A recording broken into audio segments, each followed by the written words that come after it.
এখন আপনি প্রশ্ন করবেন, প্রভু আমি যদি নতুন ভক্তি পথে আসি, নতুন ভাবে যদি রামচন্দ্রের আবির্ভাব তিথি পালন করি, কি দরকার?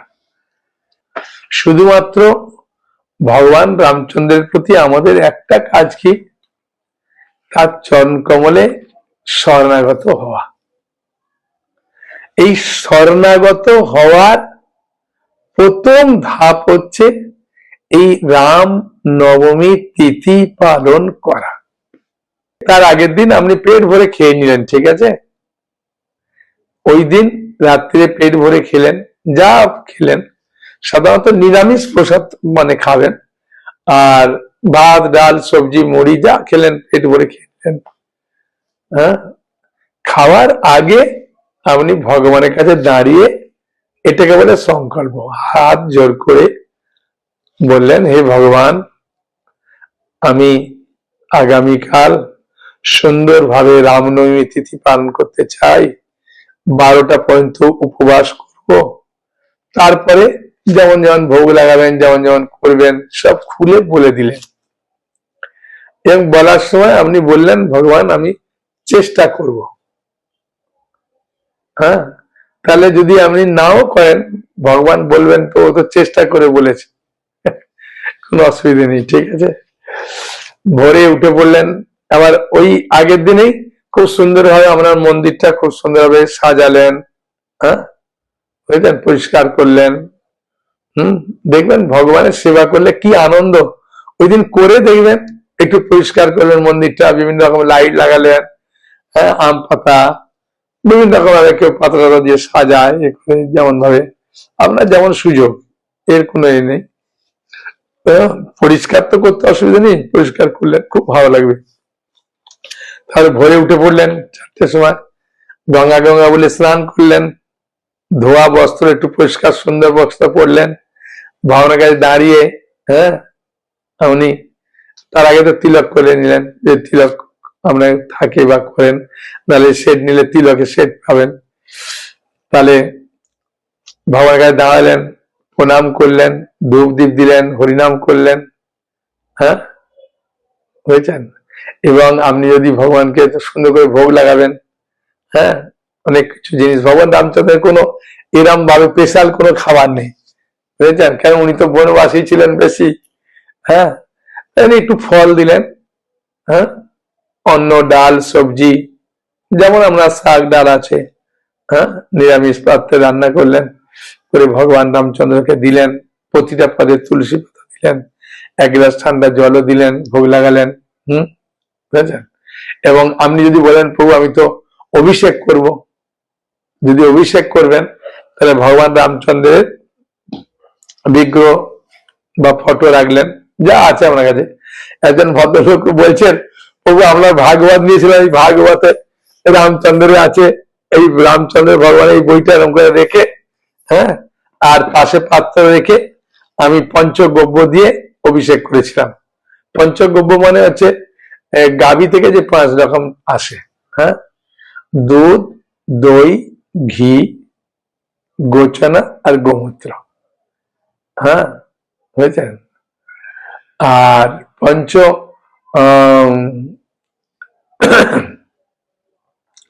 গব্য দিয়ে অনেকে করে, হ্যাঁ।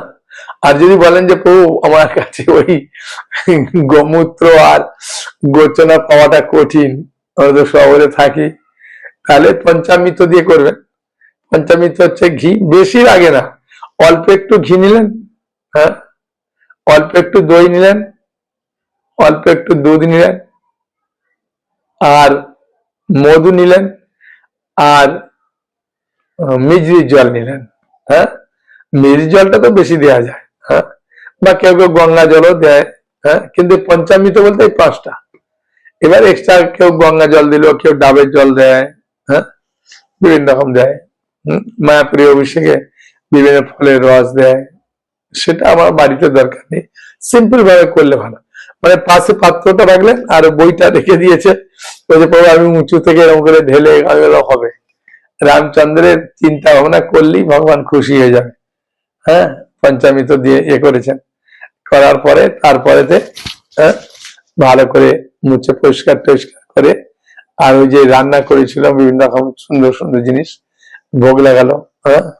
ভোগ লাগানোর পরে পুষ্পাঞ্জলি দেয়, কেউ কেউ পুষ্পাঞ্জলি আগেও দিয়ে দেয়, কেউ পুষ্পাঞ্জলি পরে দেয়, যে যেমন ভাবে পরে, ওটা অসুবিধা নেই। আর এই যে নামট্ট বইটা বললাম, এই নামট্ট বইতে আমরা ভগবান রামচন্দ্রের প্রণাম মন্ত্র আছে, সেটা দেখে দেখে আমরা ভগবান রামচন্দ্রকে প্রণাম করে দিলেন। এই আছে 19 পাতা আছে। রামায় রামভদ্রায় রামচন্দ্রায় বেদসে রঘুনাথায় নাথায় সীতায়া পতয়ে নমঃ। আমি যখন রাম মন্দিরে গিয়েছিলাম, তো ওখানে ওরা বলছিলেন রামায় রামচন্দ্রায় রাম ভদ্রায় মেধসে, ওরা মেধসে বলছিলেন। রঘুনাথায় নাথায় সীতায় পতয়ে নমঃ। বুঝছেন, ওরা ওখানে বলছিলেন এটা। রামায় রামচন্দ্রায় রাম ভদ্রায় মেধসে রঘুনাথায় নাথায় সীতায় পতয়ে নমঃ। এটা অসুবিধা নেই, এটা মন্ত্র যে লেখা আছে এটা তো অসুবিধা নেই।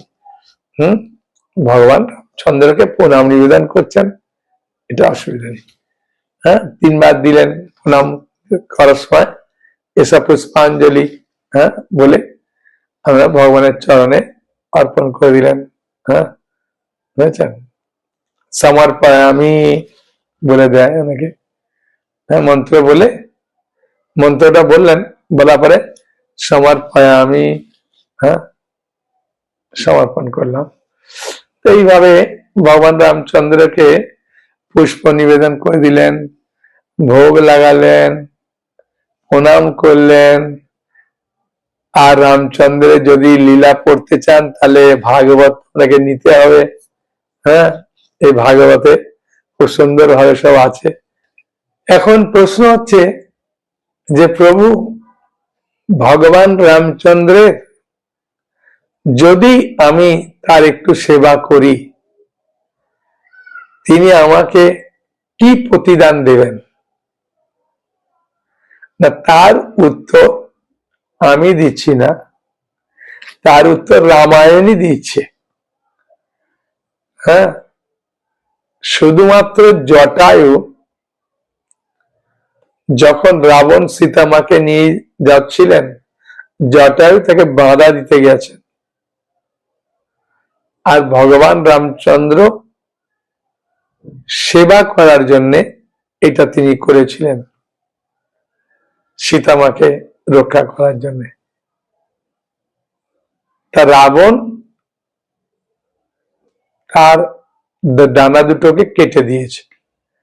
তা জটায়ু তিনি কান্না করছিলেন রাম রাম রাম রাম রাম বলে। ভগবান রামচন্দ্র এলেন, আসার পরে ভগবান রামচন্দ্রকে শুধু একটা বার্তা দিলেন যে প্রভু সীতাকে যখন চুরি করে নিয়ে যায় রাবণ, তখন ছিল বিন্দু নক্ষত্র।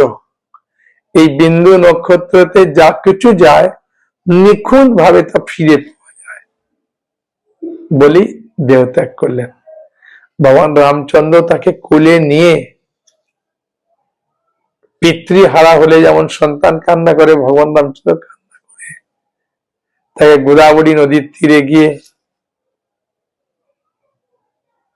তার জন্যে, আত্মার কল্যাণের জন্য তিনি সবকিছু বন্দোবস্ত করেছিলেন। তা দেখুন, ভগবান রাম তিনি ভগবান, তিনি তো যে কোনো ব্যক্তিকে মুক্তি দিতে পারেন, কিন্তু জগৎবাসীকে শিক্ষা দেওয়ার জন্য যে আমার যদি কেউ সেবা করে তার আমি কিভাবে সেবা করব, সেই সেবার কিভাবে প্রতিদান দেব, শিক্ষা দেওয়ার জন্য এই জটায়ুর লীলা। সেই জন্যে ভগবান রামচন্দ্রের সেবা করার আমরা কি সুযোগ পাবো, তাই না? এমনি আমরা যে হরে কৃষ্ণ মহামন্ত্র বলি, তার ভিতরে রাম আছে। তা সেটা প্রভুপাদকে জিজ্ঞাসা করেছিলেন, প্রভুপাদ বলেন এ বলরাম মনে করতে পারো, রামও মনে করতে পারো, পরশুরাম, কোনো অসুবিধা নেই।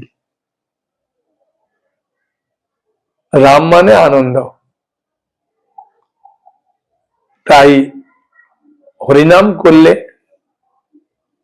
তাহলে ভগবান রামচন্দ্র খুশি হবেন, কৃষ্ণচন্দ্র ভগবান খুশি হবেন, চৈতন্য মহাপ্রভু খুশি হবেন, আর আপনার জীবন ধন্য হয়ে যাবে।